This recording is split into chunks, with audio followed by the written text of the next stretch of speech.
Hi hello నమస్తే. మన 100 days body transformation ఛాలెంజ్లో ఈరోజు డే 46. సో ఈరోజు వర్కౌట్స్ అయితే బ్యాక్ అండ్ చెస్ట్ వర్కౌట్స్ ఉన్నాయి. సో ఫస్ట్ అయితే వార్మప్ చేసేసుకోవాలి. ప్రతిరోజు చెప్తున్నా, ఈరోజు చెప్తున్నా, మీరు బిఫోర్ వర్కౌట్ ఏ వర్కౌట్ చేయాలనుకున్నా కూడా ముందైతే వార్మప్ అయితే ఖచ్చితంగా చేసుకోవాలి. వార్మప్ చేయకుండా ఏ వర్కౌట్ అయితే చేయకండి. మజిల్ పట్టేసుకుందంటే చాలా ఇబ్బంది పడతారు. సో ఫస్ట్ చెస్ట్ వర్కౌట్లో అయితే ఫ్లాట్ బెంచ్ ప్రెస్. స్టార్టింగ్ నుంచి మనం చేసిన సెట్స్ ఏంటి, 1 or 2 సెట్స్ చేసినాం కదా, మ్యాక్సిమం ఒక 10 reps కొట్టినాం కదా. ఇప్పటి నుంచి హెవీ వెయిట్ తీసుకోవాలి. ఎందుకంటే ఆల్రెడీ 50 daysకి దగ్గరలో ఉన్నాము. ఇవాళ 46, 50 days దగ్గరలో ఉన్నాం. సో ఇప్పటి నుంచి వెయిట్ ఎక్కువ తీసుకుంటే మీ మజిల్ ఇంకా గ్రో అవుతుంది. ఎందుకంటే హాఫ్ వచ్చేసింది ఆల్రెడీ. సో ఇప్పటి నుంచి 4 sets 5 sets మీ ఓపికను బట్టి చేసేసుకోవాలి. వెయిట్ ఎక్కువ పడుతుంది అని చెప్పి గివప్ అయితే అసలు వేయకూడదు. కొంచెం టైం తీసుకున్నా మంచిదే. ఖచ్చితంగా వెయిట్ అయితే ఎక్కువ వేసుకొని చేయండి, సెట్స్ ఎక్కువ చేయండి. So first flat bench press, ఇది 4 sets చేయాలి, మ్యాక్సిమం 8 reps చేయాలి. దేనికోసం ఆల్రెడీ చెప్పా, ప్రతిరోజు చెప్తున్నా. ఫ్లాట్ బెంచ్ ప్రెస్ అనేది చెస్ట్ కోసం అండ్ స్ట్రెంత్ కోసం.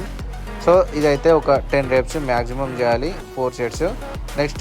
నెక్స్ట్ అయితే ఇంక్లైన్ డంబెల్ ప్రెస్, ఇది 4 sets చేయాలి, మినిమం 10 to 15 reps చేయాలి. ఇది దేనికోసం, అప్పర్ చెస్ట్ కోసం. ఈ వర్కౌట్ కనుక మీరు ప్రాపర్గా చేసినట్లయితే మీ చెస్ట్ మంచి పంపింగ్ అవుతుంది. సో నెక్స్ట్ చెస్ట్ ఫ్లైలో చాలామంది మిస్టేక్స్ చేస్తారు. ప్రాపర్గా సిట్టింగ్ పొజిషన్ లేక తక్కువ వెయిట్ వేసుకొని ఏదో ఇది ఒక మిషన్ ఉంది ట్రై చేద్దాం అన్నట్టు వేస్తారు. అట్లా చేయకండి భయ్య. సిట్టింగ్ పొజిషన్ కరెక్ట్ చేసి అది ఎక్కడో వెయిట్ పడుతుంది దాని మీద ఫోకస్ చేసి వేయండి. మ్యాక్సిమం వెయిట్ వేసుకోవాలి. బిగినర్స్కి ఖచ్చితంగా 1-2 days పెయిన్ వస్తుంది. బట్ మనం 50 daysకి దగ్గరలో ఉన్నాం కాబట్టి మనం బిగినర్స్ కాదు. సో హెవీ వెయిట్ వేసుకోవడానికి ట్రై చేయండి. మ్యాక్సిమం 50 above వెయిట్ వేసుకొని ట్రై చేస్తే మీ చెస్ట్ ఎట్లా అంటే ఒక మంచి షేప్ కనబడుతుంది, స్ట్రెంత్ కూడా మంచిగా ఇంప్రూవ్ అవుతుంది, స్ట్రెచ్ కూడా మంచిగా కనబడుతుంది. సో చెస్ట్ ఫ్లైన్ అయితే ప్రాపర్గా చేసేయాలి. ఫస్ట్ ఏంటి, flat bench press, incline dumbbell press, chest fly, ఈ 3 సీరియల్గా చేసుకుంటూ వచ్చినట్లయితే మీ చెస్ట్ అనేది మంచి పంపింగ్ అవుతుంది, లైన్ కనబడుతుంది, ఒక షేప్ కనబడుతుంది. నెక్స్ట్ పుషప్స్ అయితే దాదాపు ఈ 3 వర్కౌట్లు వేసిన తర్వాత పుషప్స్ చేయడానికి చాలా ఇబ్బంది పడతారు. ఎందుకంటే హ్యాండ్ పవర్ అనేది తగ్గిపోవడానికి ఛాన్స్ ఉంటుంది. సో దీనికోసం పుషప్స్ని ఒక 2 sets మ్యాక్సిమం reps చేసుకోవాలి. పుషప్స్ దేనికోసం అంటే చెస్ట్ ఎండ్యూరెన్స్ కోసం, మంచి పంపు కూడా అవుతుంది. సో పుషప్స్ అనేది చాలామంది కొందరికి చేయరాదు, కొందరు ఎలా పడితే అలా చేస్తారు. అది ఎక్కడ వెయిట్ పడుతుంది, ఎక్కడ యూజ్ అవుతుంది మ్యాక్సిమం తెలియకపోవచ్చు. కానీ చేసేవాళ్ళు కూడా ఉన్నారు, ప్రో లెవెల్స్లో కూడా ఉన్నారు. మ్యాక్సిమం 30, 50, 100 వరకు కూడా చేసేవాళ్ళు ఉన్నారు. బట్ బిగినర్స్ మాత్రం నేర్చుకోవాల్సింది ఏంటంటే పుషప్స్ని స్కిప్ చేయొద్దు. పుషప్స్ని ప్రాపర్గా చేసినట్లయితే మీ హ్యాండ్ మంచి పంపు కనబడుతుంది, షోల్డర్ కూడా మంచిగా కనబడుతుంది. సో మ్యాక్సిమం పుషప్స్ ఇంక్రీజ్ చేయడానికి ట్రై చేయండి, ఎక్కువ reps చేయడానికి ట్రై చేయాలి. నెక్స్ట్ బ్యాక్ వర్కౌట్లో పుల్అప్స్. ఇవన్నీ చేసిన తర్వాత బ్యాక్ వర్కౌట్లో పుల్అప్స్ చేయడం అంటే చాలా కష్టం. ఎందుకంటే చెప్తున్నా కదా, హ్యాండ్ పవర్ అనేది తగ్గే ఛాన్స్ ఉంటుంది. మ్యాక్సిమం ఒక 5 minutes వరకు మీరు రెస్ట్ తీసుకొని పుషప్స్ ట్రై చేసినట్లయితే ఇది కూడా మ్యాక్సిమం 4 sets చేయాలి, మ్యాక్సిమం reps చేయాలి. ఇది దేనికోసం అంటే బ్యాక్ మంచి విడ్త్ కనబడుతుంది. మీకు పుషప్స్ చేసేటప్పుడు మీరు సెల్ఫ్గా ఒక వీడియో పెట్టుకొని చేసినట్లయితే మీకే మంచి ఒక షేప్ అనేది మీకే ఏర్పడుతుంది, రిజల్ట్ అనేది. And next wide grip lat pull down అన్నట్టు. లాట్ పుల్ డౌన్లో మనం చాలామంది ఏం చేస్తారంటే కొంచెం రాడ్కి కొంచెం దగ్గరలో పెట్టి చేస్తారు. ఈ వైడ్ గ్రిప్ ఏంటంటే ఆ కార్నర్కి ఈ కార్నర్కి పెట్టేసి చేయాలి. దానివల్ల ఏమవుతుందంటే మీ బ్యాక్ వీ షేప్లో కనబడుతుంది. సో ఈ లాట్ పుల్ డౌన్ కూడా చాలా ఇంపార్టెంట్. మ్యాక్సిమం 3 sets చేయాలి. ఇది కూడా 10 to 15 reps మ్యాక్సిమం చేసేయాలి. ఇవన్నీ చేసిన తర్వాత కూడా మీకు పేషెన్స్ ఖచ్చితంగా ఓపికతో చేయాలి. వర్కౌట్స్ అనగా ఎలా అంటే ఆగమాగం చేయకుండా, ఫ్లాష్ మెన్ లెక్క చేయకుండా కొంచెం ఓపికతోని ఎక్కువ టైం తీసుకొని చేసినట్లయితే మీ బాడీ మజిల్ మీరు చెప్పినట్టు ఉంటాయి. సో బాడీ వీ షేప్ రావడానికైతే లాట్ పుల్ డౌన్ ఖచ్చితంగా యూజ్ అవుతుంది. లాట్ పుల్ డౌన్ అంటే ఓన్లీ మీకు ఆర్మ్స్ టైట్ అవుతున్నాయి అని చెప్పి అట్లా కాదు, ఆలోచించకండి.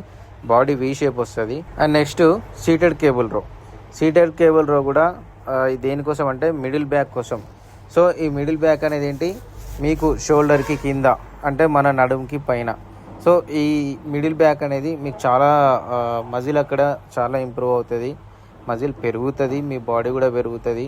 ఇటు వి షేపు, ఇటు ఈ నడుము దగ్గర మిడిల్ బ్యాక్, ఈ రెండింటి కాంబినేషన్లో మీ బాడీ మంచిగా కనబడుతుంది. అండ్ చాలామంది సీటెడ్ కేబుల్ రో చేస్తే ఆర్మ్స్ పెరుగుతాయి, బైసెప్స్ పెరుగుతాయి అనుకుంటారు. కాదు భయ్య, మీరు జస్ట్ వెయిట్ని లాగుతున్నారంతే. దానివల్ల మీ ఆర్మ్స్ అనేటి, మీ బైసెప్స్ అనేటి పంప్ అవునట్టు కనబడతాయి. అది కాదు, మీకు సీటెడ్ కేబుల్ రో వచ్చేసి మీ బ్యాక్ పెరుగుతుంది, బ్యాక్ సైడ్ మిడిల్ బ్యాక్ పెరుగుతుంది. సో సీటెడ్ కేబుల్ రో కూడా ఇవన్నీ ఒక ప్రాపర్గా చేసినట్లయితేనే మీకేమైనా యూజ్ అవుతుంది. సో ఎట్టి పరిస్థితిలో వీటిని స్కిప్ చేయకుండా చేయర్రి. అండ్ నెక్స్ట్ 46 డేస్ వరకు మనం ఇంకా కన్సిస్టెన్సీలోనే ఉన్నాం. సో 100 డేస్ ఈజీగా ఫినిష్ చేస్తామనే నమ్మకం అయితే నాకు వచ్చేసింది. ఇది దేనికి అంటే బిగినర్స్లో స్టార్టింగ్లో ఎట్లా ఉంటాయంటే ఒక 1 వీక్ అయ్యే వరకు తర్వాత చేద్దామంటే అరే ఎందుకు కమిట్ అయినా అనిపిస్తుంది. బట్ 1 మంత్ దాటిన తర్వాత అరే ఇట్లా చేసి ఫినిష్ చేయాలనిపిస్తుంది. సో ఇప్పుడు హాఫ్ సెంచరీకి వచ్చేసాం కాబట్టి ఖచ్చితంగా ఫినిష్ చేయాలని కాన్ఫిడెన్స్ ఉంటుంది. స్టార్టింగ్లో అందరూ ఏమంటారు, అది వర్కౌట్ కాదు, ఎందుకురా బాయ్ లేనిపోయిన పంచాయతీలు అంతా చేస్తావు అంటారు. కానీ ఇప్పుడు ఏమంటారు, దగ్గర పడింది కదా, కంప్లీట్ చేస్తున్నావు కదా అంటారు. సో లాస్ట్కి వాళ్ళకు ఒక రిజల్ట్ చూపించాలి కాబట్టి ఎవ్వరు ఏమన్నా, ఎన్ని ఇన్సల్ట్ చేసినా, ఎన్ని మాటలన్నా అందరినీ పక్కన పెట్టేసి 100 డేస్ని ఫినిష్ చేద్దాం. ఫైనల్లో రిజల్ట్ అయితే చూపిస్తాం. నా బాడీ పంపింగ్ అవ్వేది ఎంత ఉంటుందో నేను ఎవ్రీడే మీకు వర్కౌట్ తర్వాత నేను చూపిస్తున్నా. సో ఫైనల్లీ లాస్ట్ 100 డేస్ వరకు నా బాడీ ఇంకా పంపు కావాలి, ఇంకా నేను మజిల్ గెయిన్ చేయాలి, ఒక డిసిప్లిన్ నేర్చుకోవాలి. ఇవన్నీ కూడా నేను ఒక టార్గెట్ పెట్టుకున్నా. ఆ టార్గెట్ ఖచ్చితంగా రీచ్ అవుతా అనే నమ్మకం నాకు ఉంది. సో అప్పటి వరకు ఏం నెగిటివ్ థాట్స్ వచ్చినా, ఏం నెగిటివ్ కామెంట్స్ వచ్చినా చెవులన్నీ మూసుకొని వర్కౌట్స్ అయితే చేసుకోవాలి. సో ఈరోజు అయితే మన బల్క్ ఫుడ్ ఏంటి, ఎగ్స్ అండ్ పన్నీర్ అండ్ లాస్ట్లో సోయా చంక్స్. సో ఈరోజు వీటితోనైతే ఫినిష్ చేస్తున్నా. That's all for today. Follow for day 47. జై శ్రీరామ్.